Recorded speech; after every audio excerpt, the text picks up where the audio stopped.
Hey everybody, Rob Maurer here, and today we're talking about some new comments from Sandy Munro about his time with Elon Musk recently. Turns out they spent a little bit more time together than just that 45-minute interview that we saw. We've also got a pretty lengthy article on the semiconductor situation from Reuters and some news from Volkswagen. Tesla stock today looks like it'll be a pretty quiet day. I am recording before market close, but no major movements so far. Alright, so a couple weeks back we talked about the takeaways from Sandy Munro's interview of Elon Musk.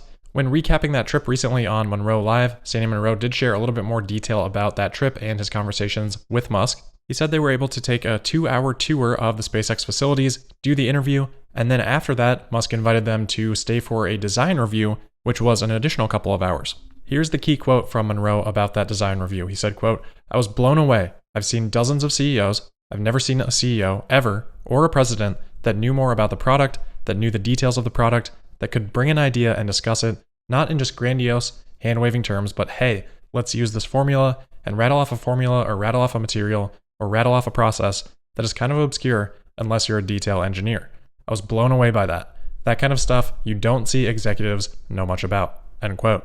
My next point about this was going to be that it reminded me back to the Tesla Q days, where those betting against Tesla would try to claim that Musk is not an engineer, he doesn't know what he's talking about if you actually work in that space. So I was going to go back a couple of years and look for those quotes, but turned out I only had to go back 16 hours on the first Twitter search that I did to find a comment saying that Musk is not an engineer. Well, here we have an engineer that has worked in the space, both in automotive and aerospace, in Sandy Munro, who is saying that he's blown away by Musk's aptitude for engineering. As we've talked about many times before, this is huge, and this was in the context of SpaceX, but huge for both SpaceX and Tesla, because the CEO that has that sort of in-depth knowledge has a much better understanding of how to structure the organization to come to the best aggregate product decisions, rather than having to rely on individual leaders across individual different business silos to make those decisions for their own business units. So not that anybody really cares anymore what that Tesla Q group is saying, but it did just remind me of that, and apparently that train of thought still persists in some circles. One other important note here from Munro was his comparison between NASA projects and SpaceX projects. He said, quote, "A launch vehicle was 2 years in the making for NASA. They're shooting for one every 3 days." End quote. The latter part of that about SpaceX, of course. I don't think Munro intended that to be a shot at NASA by any means. I think it really just is a strong comparison to highlight how differently SpaceX operates. A lot of that comes down to a willingness to fail, learn from that failure, and then rapidly iterate.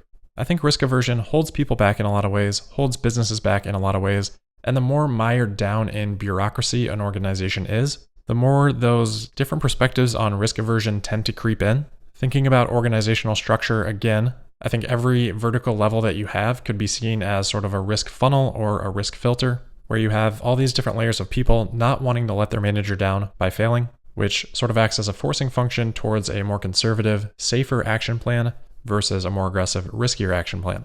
I mean, in my career prior to this, I saw this all the time. For example, just because we were talking about inventory yesterday, at times in my career, I was responsible for managing inventory, and we would get in way more trouble if we didn't have enough inventory versus having too much inventory. There would literally be these automatically generated reports that would flag you if you were too low on inventory, and then you would get called into a director's office and have to explain it.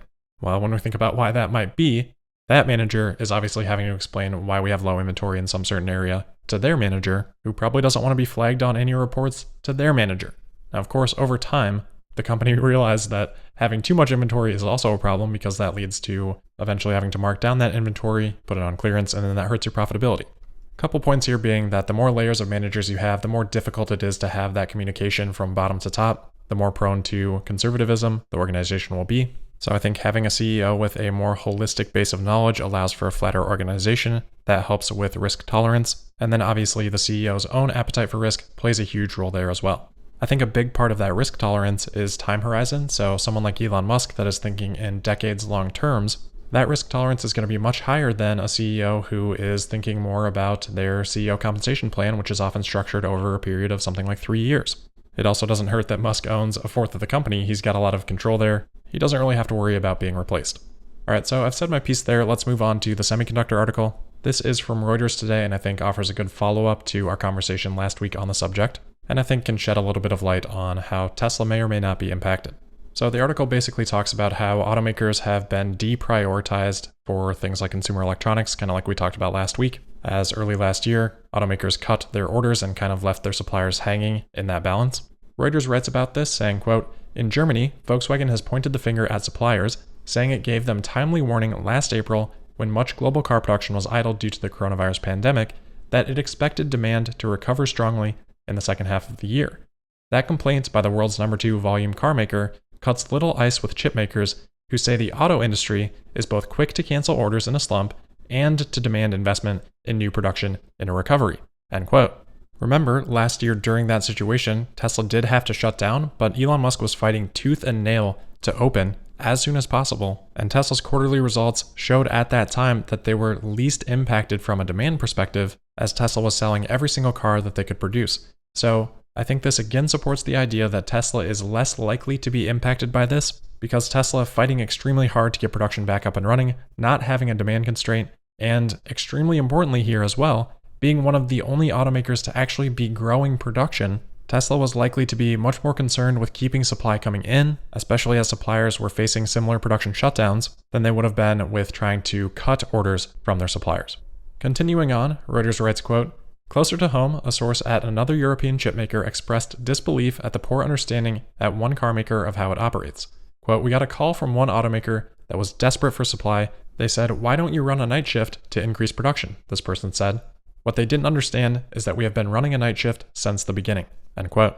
Now, maybe my opinion on this next part will sound a little bit biased, but I think Tesla probably works a little bit more closely with their suppliers because Tesla needs to manage for that growth. They can't just go out and say, hey supplier, do the same thing you did last year and we'll be good, and then they get caught if circumstances change. Tesla has to have a deeper understanding of how their suppliers are operating because they need to manage those big year-over-year changes. Anyway, none of this is to say that Tesla won't have issues here, it's just trying to assess the likelihood of issues occurring.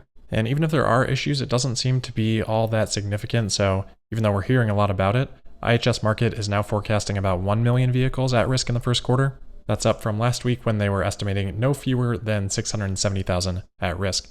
So about 20 million vehicles per quarter across the total auto industry. 1 million of that is only 5%. The other possible good sign here for Tesla is the price cuts that we saw on the standard range vehicles that we talked about yesterday, perhaps that enabling a greater number of vehicles produced. If that is part of the reason, then it wouldn't appear that Tesla would be having issues here. Next up, we have a product update. This is not great news for Tesla. Remember a while back, Tesla had filed with the FCC, Federal Communications Commission, for the use of millimeter wave radar technology in the cabin of their vehicles. Green the Only on Twitter has spotted the FCC's reply here. They say, quote, "The current FCC position is as stated in the R&O in that mobile radar applications are not permitted under section 15.255 except for the very narrow exception defined therein, i.e. to support very short-range hand gesticulation interactions with a personal device, and that in-cabin sensing applications do not fall within the scope of what is permissible." End quote. So we don't know exactly what Tesla had in mind with that, but it is definitely disappointing to see the rejection here. It does look like Tesla could refile for equipment authorization again with the FCC, but I'm not sure why they would change their stance. Disappointing there, but we'll keep an eye out for any further updates on that situation. All right, lastly here, Bloomberg reported yesterday that Volkswagen is considering an initial public offering or spin-off of the Porsche brand. Bloomberg reports that Volkswagen has had conversations with advisors about such a scenario. According to their sources, no timetable has been decided, but a listing could happen next year. So this will be interesting to keep an eye on as automakers try to seek the most market recognition for the value they believe they have. And of course, this would follow the announcement from Mercedes-Benz and Daimler that they intend to split up Mercedes-Benz and Daimler Trucks later this year.